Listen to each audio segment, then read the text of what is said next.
Okay, so you end up moving to the Valley and you enrolled into City College where you took music classes to learn to make beats, right?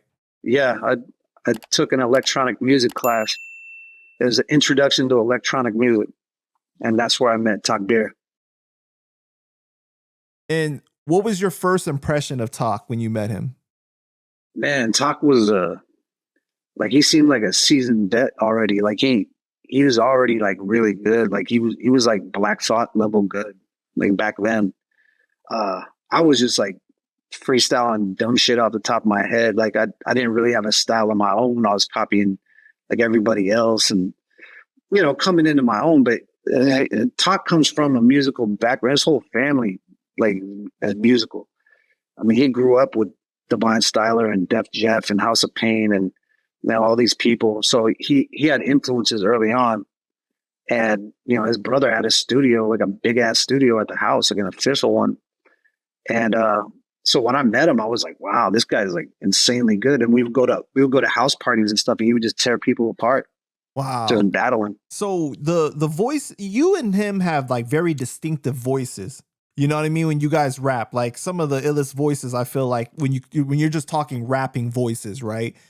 You know, a lot of people may be able to write rhymes, Right. but their voice, their cadence isn't like, you know what I'm saying? Like you guys have like that. Like, was that something you guys Yeah. developed, or it was like naturally like that's how you guys sounded early on? Right. Right.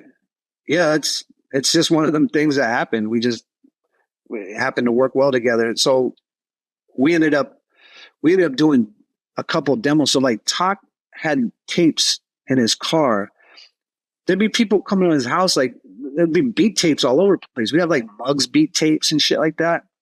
And and we had a friend, D Minor, who lived in Canoga Park, and he had like recording equipment, like 4-track tape recorders, stuff like that. And we would go over there and just record over beats. And Talk's brother Bilal ended up hearing it and said, you guys should work together. You sound good together. And so that's it. Right, because you guys were like stealing some of the beats out of the studio, right? Yeah. We didn't know whose beats they were. That's crazy, man. So when his brother heard you guys, did his brother, because he had did production for a lot of people like NWA too, right? Did he ever Yeah. try to produce for you guys, or it was always like Cheap Shot? Because Cheap Shot was in the group before and Styles Beyond before you were, right? They invited you to be in it. Yeah. Yeah. It was Cheap Shot and Talk. And then they invited me in and Vince Scully later on. Um, Mhm. but what was your question? Bilal? Oh no. So like Yeah. Bilal did produce for us. I mean, he produced a couple joints for us, but I think he just let us do our own thing. Divine Styler ended up producing for us. Then Scully, Cheap Shot, handled most of the production. Divine ended up being like one of your guys' biggest mentors, right? Yes. What was that relationship like when you met him? Like how did that form? I mean, to me, when I met Divine was a superstar. Like, cause like Ain't Saying Nothing was one of my favorite songs way before I even knew Divine. And then I met him and, Divine had a certain like aura about him. Like he was kind of like Yoda, like, and he knew everything. And, you know, he kind of, taught me anyways, like how to navigate this shit and what to do, what not to do. And we kind of share, me talking Divine, share a brain when it comes to the type of beats and the type of swing we like in our music. And so, yeah, it was just like a natural fit. So when does Scully get Vince Scully, when does he get into the picture? So after we recorded like our initial demos, Bilal ended up meeting Vin Scully's sister, who was a waitress at a bar around the corner from the house. And they started talking, and she said, "Oh, my brother does music." Vin Scully, Jason, was working with another group at the time. I'm gonna call him Jason. His name is Vin Scully. 12 p.m. And he had his own studio, and so Bilal gave her his number and said, "Have your brother call me." And so he did. And he said, "I'm going to send my brother and his boy over there to check out some beats." And it turned out it was like right on the other side of the block. So we went over to Jason Vince Scully's house, and he had this like really dope studio. His whole garage was transformed into a studio, but like a real studio. Graffiti all over the place and stuff like that. And so yeah, I mean, he played us some beats, and we liked all of them. So we just started going over there and recording. And we weren't recording for any other reason. We were just doing demos basically. We didn't have an agenda. Right.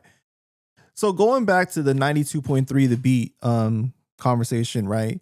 You guys were doing drops at the time. You guys would go up there, do some freestyles. You played some of the demos for DJ Revolution, who was working there at the time, right?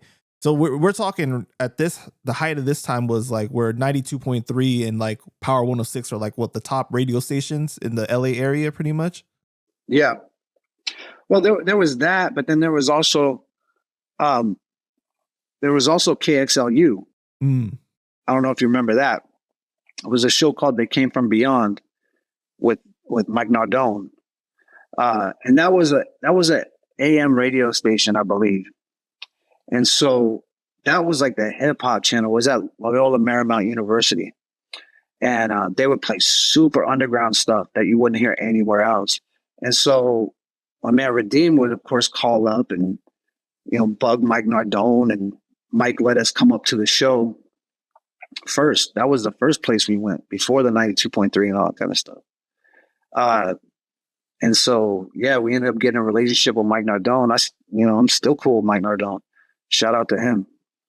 And then later on, we got invited up to, we didn't actually, I don't know if we got invited or Redeem just pushed the damn door down every time. So yeah, we ended up doing a drop for another, I forgot what the name of the show was. There was a whole bunch of hip hop shows at the time, but yeah, that's where we're doing a bunch of drops. But DJ Revolution, he proposed the idea to help you guys put out the music, right? Because he was connected to a distribution company. Right. So yeah, we were up at the radio station one night, freestyling, playing our drops, and then we actually played a demo.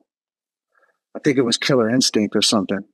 And so after that, Revolution kind of talked to us. He was like, "What are you guys doing with this stuff?" And we didn't have any plans whatsoever. We had no idea how to put out a record. And he said, "Well, I work for a distribution company. If you guys want to put out a record, we could do it." And so Bilal and them started talking, Bilal and Divine and Abdullah and everybody else started talking to him to get a situation going. So they started a record label called Balan, which was Bilal and Sean Berman together as Balan, to put out a Styles of Beyond album. So then we had to start working on an album. Got you. So back then, was there a divide between like the Valley and just like other parts of LA? Did you guys feel like, because I've heard you also say in the past that like there was a lot of rappers from the Valley, but they were embarrassed to rep it. Right. Because it had the connotation of like, rich, upper class, people, but that's not the case. Anybody, you don't have to be poor to be a good rapper either. Right. There's that part. So, the Valley, for the most part is middle class. And I don't know if you get a lot of street cred out of middle class. So people wanted to be from the tougher neighborhoods, but that's why we called one of our albums like Reseda Beach, because we always kind of felt like we were on an island, because, we didn't really mess with a lot of the other rappers. Not that we didn't like them or anything. It's just our paths didn't cross because geographically we were on the other side of the hill. So we always thought we were kind of on an island.